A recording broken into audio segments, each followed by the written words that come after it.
What up, salty crew, and welcome back to another video. Today I'm gonna be showing you how to make perfect quinoa every time. Quinoa is so simple to make, but people screw it up all the time because they just don't know how to cook it. So those days are over. I'm gonna show you how to do it step by step. And later on in the video, I'm gonna show you how to make quinoa tabbouleh salad. So first things first, let's break down how to make the perfect quinoa. You need to start by rinsing your quinoa. This is key. If you don't rinse your quinoa, it'll be bitter, the texture will be off, it just won't be good. So you're gonna measure out your quinoa. I'm using 1 cup of quinoa here, and then you are going to put it in a fine mesh strainer and then rinse it under the faucet, under the water for at least a minute, and this gets rid of that bitter flavor that quinoa has. Then after you rinse your quinoa, set that aside, and we're gonna go into our second step, which is optional, but I like to do it just because it adds flavor. I'm gonna saute some onions in a small pot, which I'm gonna cook the quinoa in, and I'm gonna add a little bit of avocado oil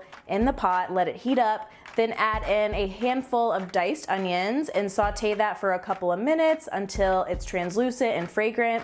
And ideally, you would also add in a couple cloves of minced garlic here, but I didn't have any, so let's just pretend I added that in as well. So after your onions and garlic are sauteed, you can add in your quinoa that you just rinsed off, and then we're gonna toast it in the pot for about a minute or so. And at this point, I also like to add in a couple pinches of salt as well. You can add in pepper or any other flavorings that you want. You can add in fresh herbs like thyme, rosemary, whatever you're into. Now it's time to add our liquid. So I like using vegetable stock because it adds more flavor, but you can also use water if you don't have any. And with quinoa, it's a 2-to-1 ratio. So since I used 1 cup of dried quinoa, I need 2 cups of liquid. So I add in my vegetable stock, give it a stir. This is the only time you should stir your quinoa. After this, you're gonna leave it alone and not touch it again until it's completely cooked. Then you're gonna bring it up to a simmer and let it simmer for about 15 to 20 minutes until most of the little quinoa kernels are fully popped or blossomed, however you want to say it. I like mine a little more al dente, so they have a little bit of crunch and bite to them. They're still fully cooked, but I like the texture a little more and it's not as mushy. Another key thing when you're making perfect quinoa is you want to simmer it completely uncovered. You don't want to cover it at all while it is simmering in the pan and being fully cooked. Once it's at the level of cookedness that you want, you are going to cover it and take it off of the heat and let it sit for 5 minutes. And after that 5 minutes is up, you can take the lid off, fluff it with a fork, and it is perfectly cooked, not sticky, not mushy, not bitter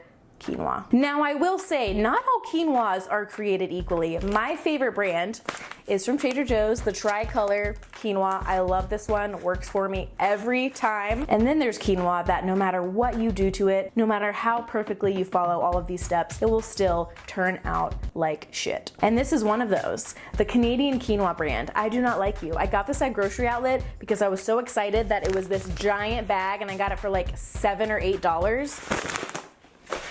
Don't do it. It's horrible. I even followed the directions on the bag on how you're supposed to cook it because it's a little bit different than how I cooked the Trader Joe's quinoa. It has you boil the water first and then you add the quinoa, and even then it's screwed up. So I don't recommend that brand, but if you have a Trader Joe's near you, definitely pick up this. Okay, so now that we have our fluffy, delicious quinoa, we can make some gluten-free tabbouleh salad. Now, traditionally, tabbouleh is made with wheat bulgur, and I hope my Middle Eastern viewers are not rolling their eyes right now and wanting to kill me, but I wanted to make it gluten-free. That is why I'm using quinoa in place of bulgur. But if you have no sensitivity to wheat at all, by all means, make the traditional version. So there are a few key components in tabbouleh salad. Number 1 being parsley. It is mostly made up of parsley. Then we have tomatoes, onions, lemon juice, and olive oil. And then of course the bulgur, but in this case we're using quinoa. So for the parsley, you are going to need a lot of it. So you're gonna take, I have about 2 bunches here. So you're gonna get a big bowl or pot of cold water, and you're gonna have that on the side, and you're gonna pick out all of the celery leaves. You're gonna pick out all of the parsley leaves and put them in the bowl of water so that all of the dirt and grit can sink to the bottom. That's how you clean any salad greens or herbs, stuff like that, because if you notice when you get it at the grocery store, it's really dirty and grimy, and this is the best way to clean it. So after you got all of your parsley leaves in the cold water, you toss it around a little bit, you let it settle for about 5 minutes, then you can lift up the parsley leaves. Do not dump the pot of water in a strainer, that will just defeat the entire purpose, and all of that grit and dirt will just be poured right on top of the leaves again. So don't do that. You're gonna lift up the parsley leaves and put it in a salad strainer thingy. I like using this just because it's more efficient. It dries the leaves really quickly. So I spin it like I would salad leaves to get them nice and dry, and then to get them extra dry, I let them sit on a paper towel or kitchen towel, and I pat them dry just so I make sure that there's no wetness on any of the leaves, because nothing is worse than soggy chopped parsley. Another important thing to keep in mind is that when you are chopping any fresh herb, you want to make sure that your knives are sharp. If you don't have sharp knives, your leaves that you're chopping up, the herbs, are going to get really bruised and gross and kind of slimy, and it's just not going to be cute. So I recommend getting your knife sharpened or getting a really good knife sharpener for home. So you're going to take your clean dried parsley leaves, chop them up pretty finely, and then set them aside in a bowl. And I know I still bruised my parsley leaves a little bit because my knife is, I mean, I sharpened it, but it's a shitty knife, so I just need to get a better knife, to be honest. So now we're gonna add in our tomatoes. Here's what I like to do. I like to